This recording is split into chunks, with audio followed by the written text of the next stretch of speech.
Okay. Hello friends. After a long break, बहुत दिन से मैंने कोई वीडियो अपलोड नहीं किया था। तो आज सोचा कि बच्चों को बहुत डाउट्स होता है कि हम लोग फिज़िक्स में ये पढ़ रहे हैं वो पढ़ रहे हैं, लेकिन उसका एग्जैक्टली यूज़ कहाँ आता है। तो मैंने सोचा कि जो मेरा रिसर्च टॉपिक है उस पर कुछ बात कर लेता हूँ आज।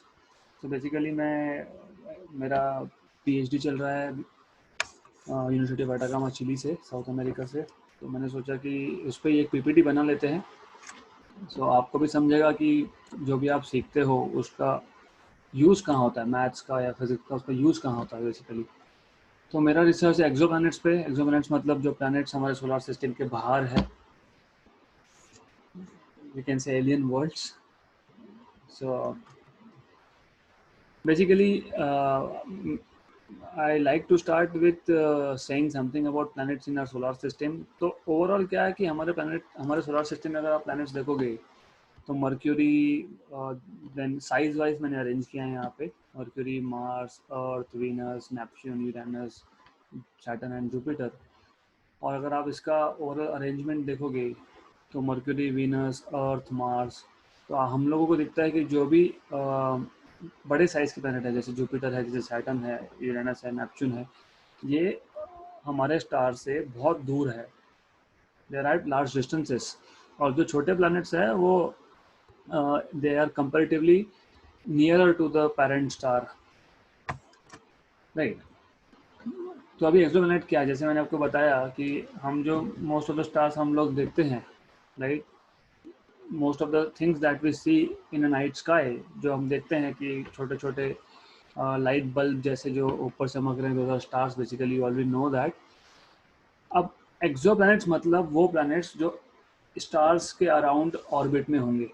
ज़रूरी नहीं है कि हर एक स्टार के अराउंड ऑर्बिट में प्लैनेट होगा ही, बट होता है बेसिकली। तो वो हम फाइंड कैसे करते हैं वो आगे आएगा, राइट। तो दो चीज़ हो सकती है कि एक स्टार दूसरे स्टार को ऑर्बिट कर रहा है, उसको हम लोग बोलते हैं बाइनरी सिस्टम, या फिर एक स्टार के अराउंड एक प्लैनेट ऑर्बिट कर रहा है बेसिकली। तो दोनों चीज़ें पॉसिबल है। तो हमको पता कैसे लगेगा फॉर श्योर कि वो प्लैनेट है या फिर स्टार है।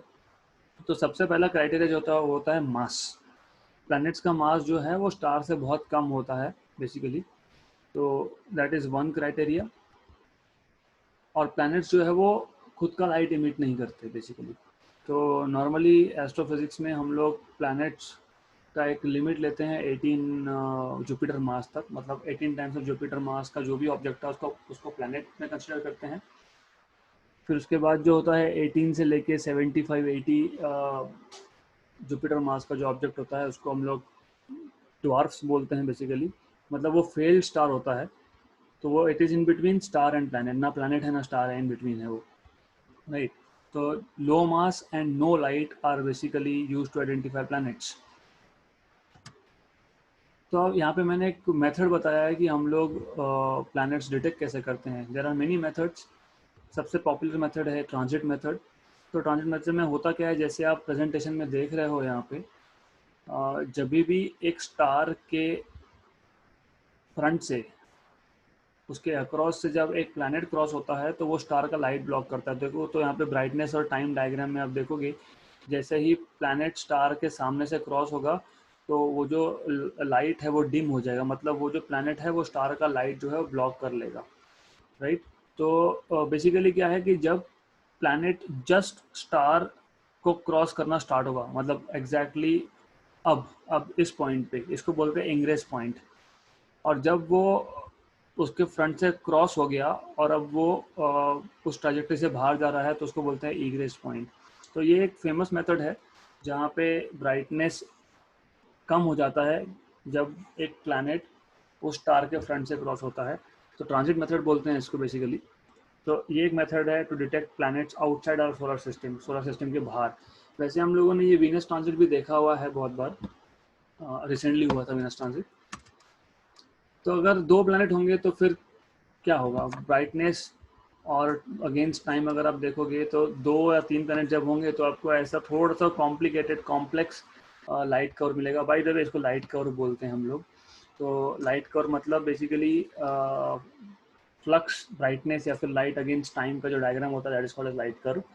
तो एज यू कैन सी अगर मल्टीपल प्लैनेट्स क्रॉस हो रहे हैं तो वो जो ब्राइटनेस का डिप है वो भी उसका जो शेप है वो चेंज हो रहा है। बेसिकली शेप चेंज होना मतलब वहाँ पे एक से ज़्यादा डिप मिलेगा, this is what I am saying.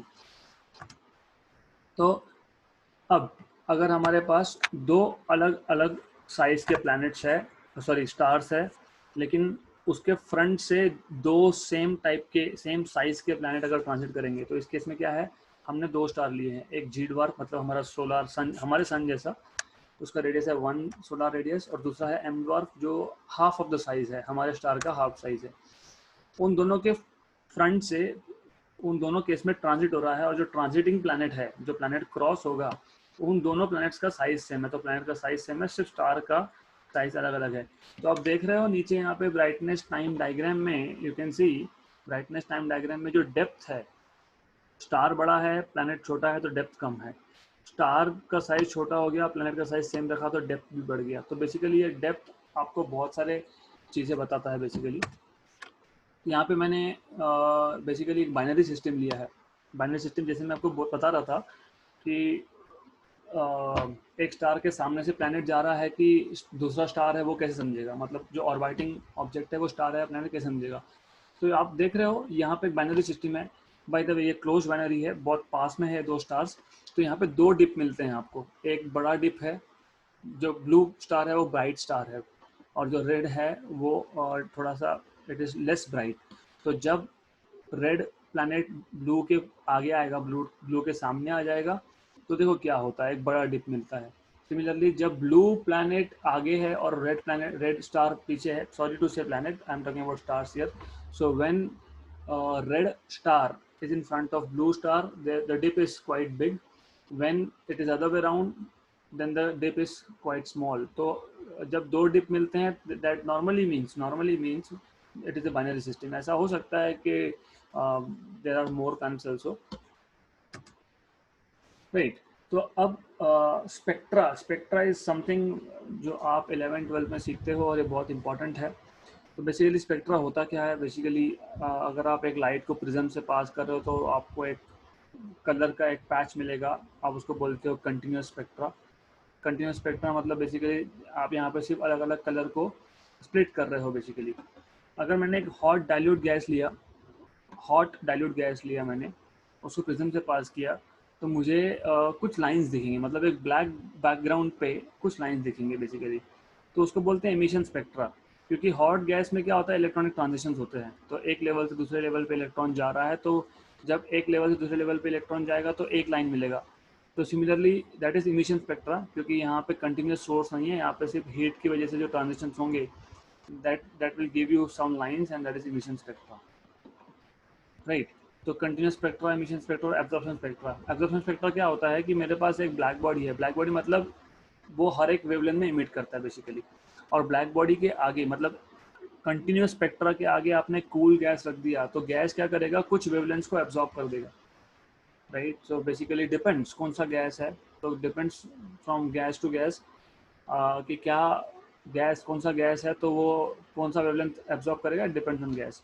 तो जब आप एक कंटिन्यूस सोर्स के आगे एक कूल गैस रख देते हो तो कुछ लाइंस एब्जॉर्ब हो जाते हैं, मतलब कुछ लाइंस वहाँ से मिस हो जाएंगी, दे विल डिसअपियर, तो उसको हम लोग बोलते हैं एब्जॉर्प्शन स्पेक्ट्रा। तो आप देख रहे हो यहाँ पे कि एक कंटिन्यूस स्पेक्ट्रा पे कुछ ब्लैक लाइंस है, मिसिंग लाइंस है, that is called absorption spectra, right.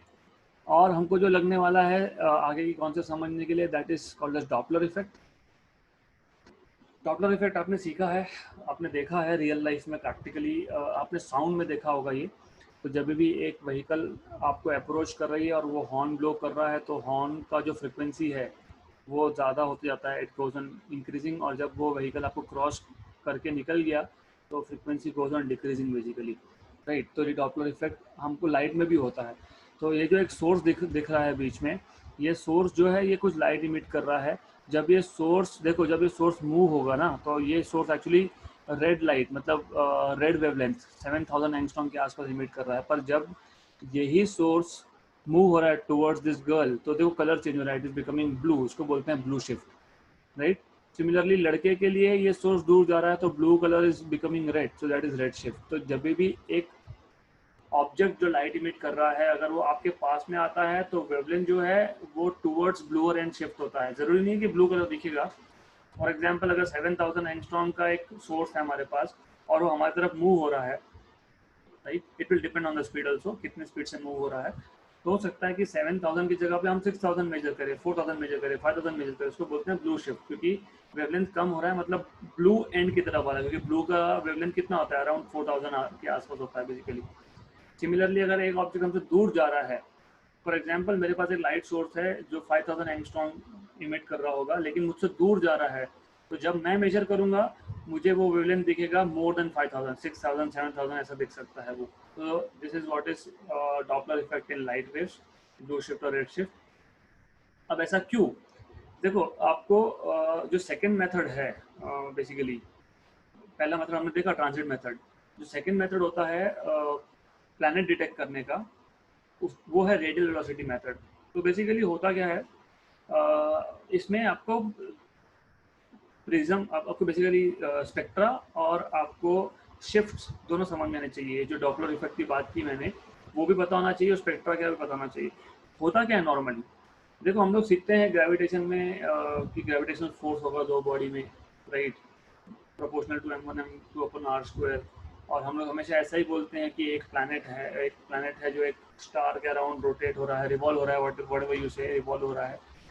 और आप बोलते हो कि उस केस में स्टार जो है उसका पोजीशन फिक्स है, बट रियलिटी में ऐसा नहीं होता। Depend on the mass of secondary मतलब जो प्लैनेट या जो सेकेंडरी बॉडी इस स्टार के अराउंड जाएगी उस पर डिपेंड करता है बेसिकली।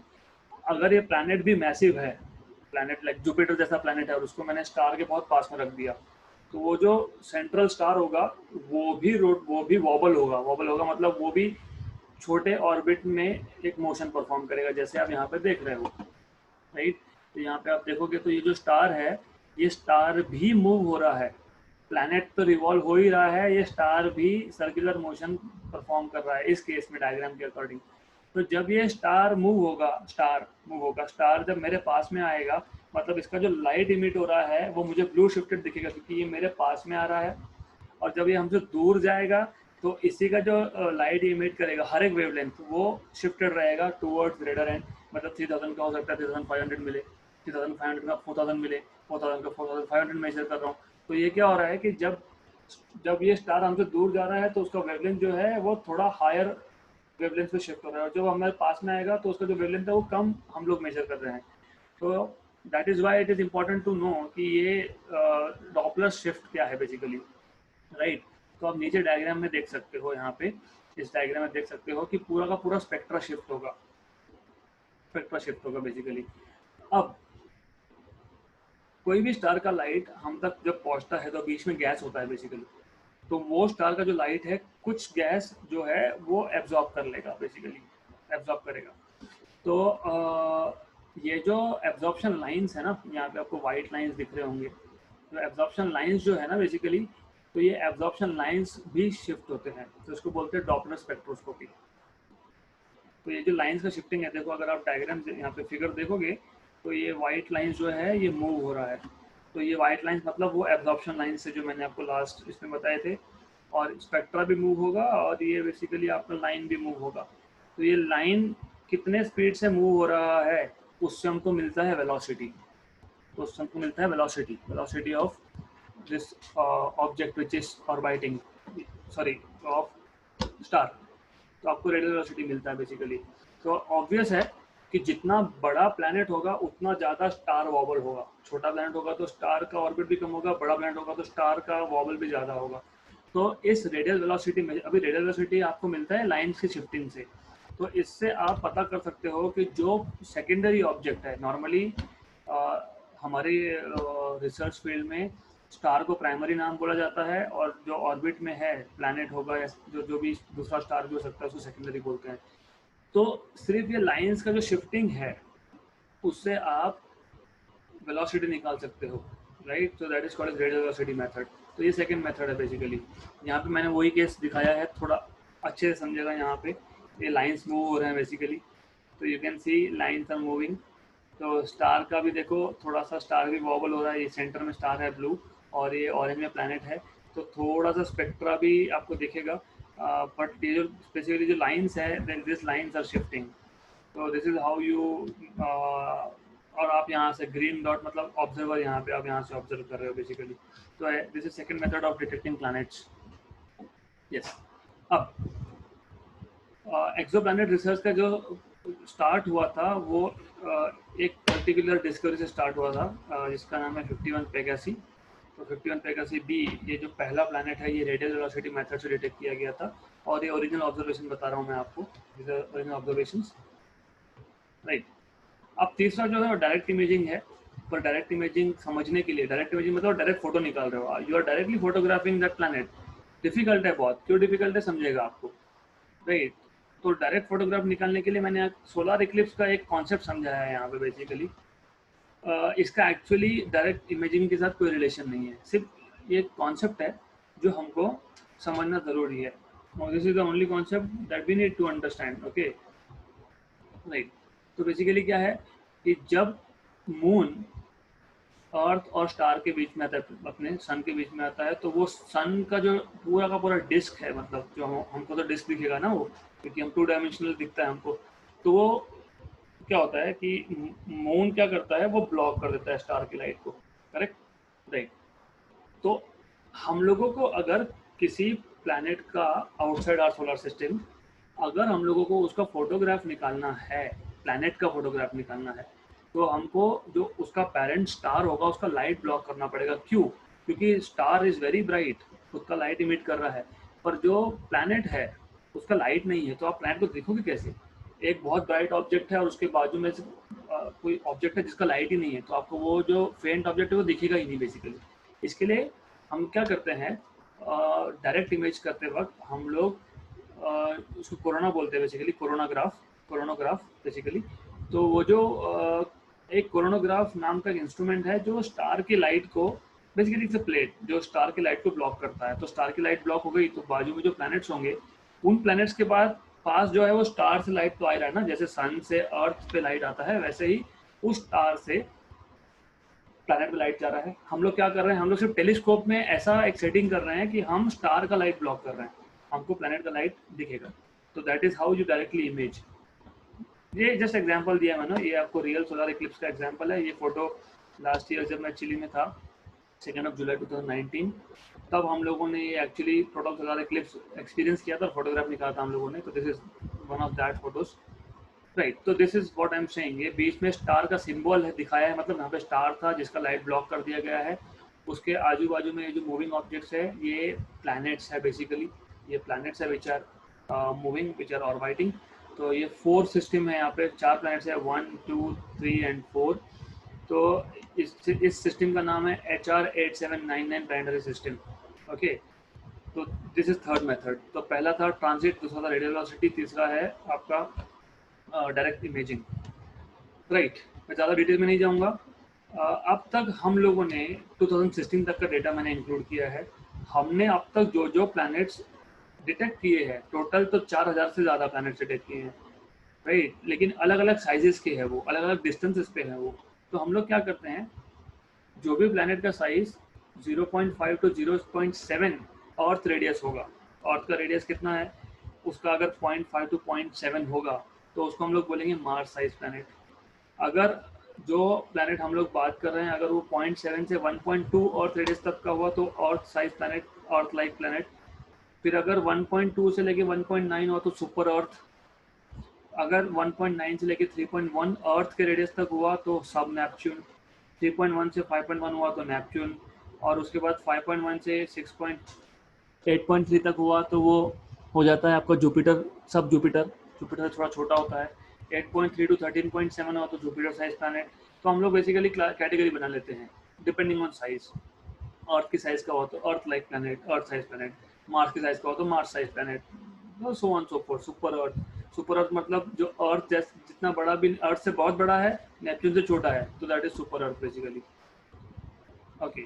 सो अब मैंने आपको ऐसे बताया पहले ही कि हमारे सोलर सिस्टम का सीनारियो क्या है। हमारे सोलर सिस्टम में छोटे प्लैनेट सब आगे है, मतलब they are very close to our sun, और बड़े प्लैनेट्स जो है they are far away basically, right.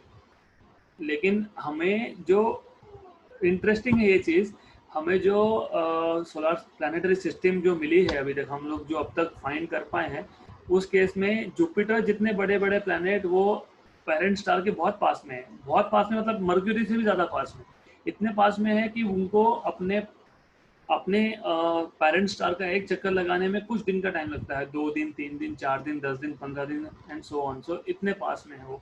So this is something really interesting. मतलब हम लोग एक्सपेक्ट ये करते थे कि हमारे सोलर सिस्टम जैसे बहुत सारे सोलर सिस्टम होंगे, पर इन रियलिटी वैसा नहीं है। इन रियलिटी हमारे सोलर सिस्टम जैसे सिस्टम सिर्फ 4% होने के चांसेस है। ये एक स्टडी हुआ है, लाइक हमारे सोलर सिस्टम के एनालॉगस जो सिस्टम होंगे सिर्फ 4% होंगे। तो ये बहुत इंटरेस्टिंग है, क्योंकि ये प्लानिटरी फॉर्मेशन थ्योरी को कॉन्ट्रडिक्ट करता है, क्योंकि प्लानिट फॉर्मेशन थ्योरी ये बोलता है कि जो बिग साइज के प्लैनेट्स है वो हमेशा लार्ज डिस्टेंस पे ही बन सकते हैं, क्योंकि अगर स्टार के बहुत पास में होगा तो स्टार का हीट इतना होगा कि वो गैस को इवोपरेट कर देगा। मतलब बेसिकली क्या है कि एक्रीशन भी हो रहा है। स्टार कैसे बनता है, गैस एक्रीट करता है। तो बेसिकली होगा क्या कि एक तो मटेरियल भी सफिशिएंट नहीं है, बहुत पास में, स्टार के बहुत पास में मटेरियल सफिशिएंट नहीं है, क्योंकि सारा तो बहुत सारा मटेरियल तो स्टार ने खुद ने ही एक्रेट कर लिया ना, खुद ने ही उसने एक्रेट कर लिया है। और सेकेंडली टेम्परेचर बहुत हाई होता है। तो ये बड़े बड़े प्लैनेट्स बेसिकली इतना पास में होना, इट वाज समथिंग सरप्राइजिंग। तो एक थ्योरी है जिसको बोलते हैं प्लैनेटरी माइग्रेशन थ्योरी। मतलब होता है कि ये जो बड़े प्लैनेट्स है वो दूर ही बने होंगे, लेकिन बाद में ऐसा कुछ हुआ, इंटरेक्शन हुआ कि वो माइग्रेट कर गए, मतलब वो पास में आ गए। तो this is something really interesting, right.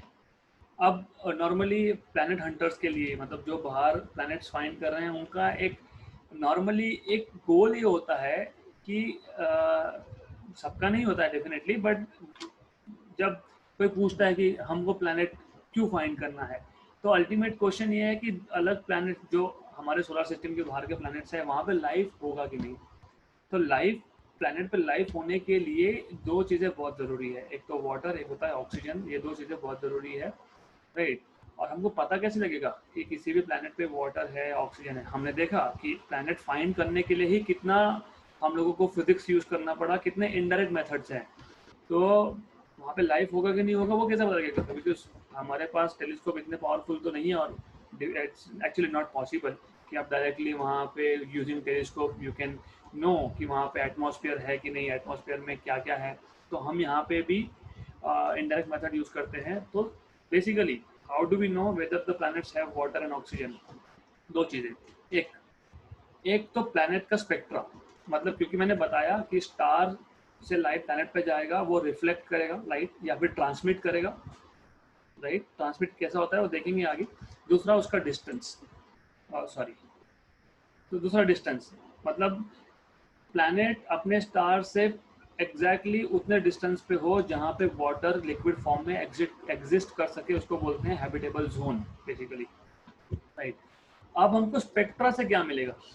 देखो स्पेक्ट्रा से क्या मिलेगा, बेसिकली क्या होता है ना कि जो लाइट प्लैनेट का रिफ्लेक्ट होके आ रहा है, स्टार से रिफ्लेक्ट लाइट गया प्लैनेट पे, प्लैनेट से रिफ्लेक्ट होके हमारे टेलीस्कोप पे आया, तो वो जो स्पेक्ट्रा आप देखोगे, तो स्पेक्ट्रा से शायद समझ सकते हो आप।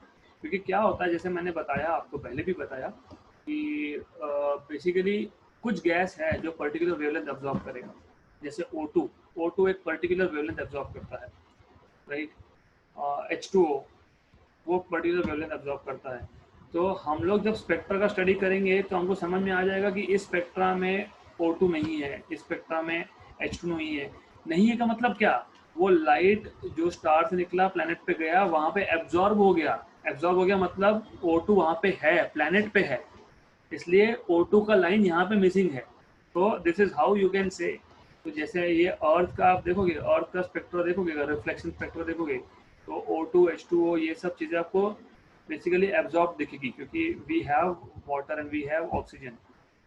तो आप स्पेक्ट्रा से बता सकते हो कि उस प्लैनेट पे कौन कौन से गैसेस अवेलेबल होंगे। So this is very interesting, इस पे काफ़ी काम चल रहा है अभी।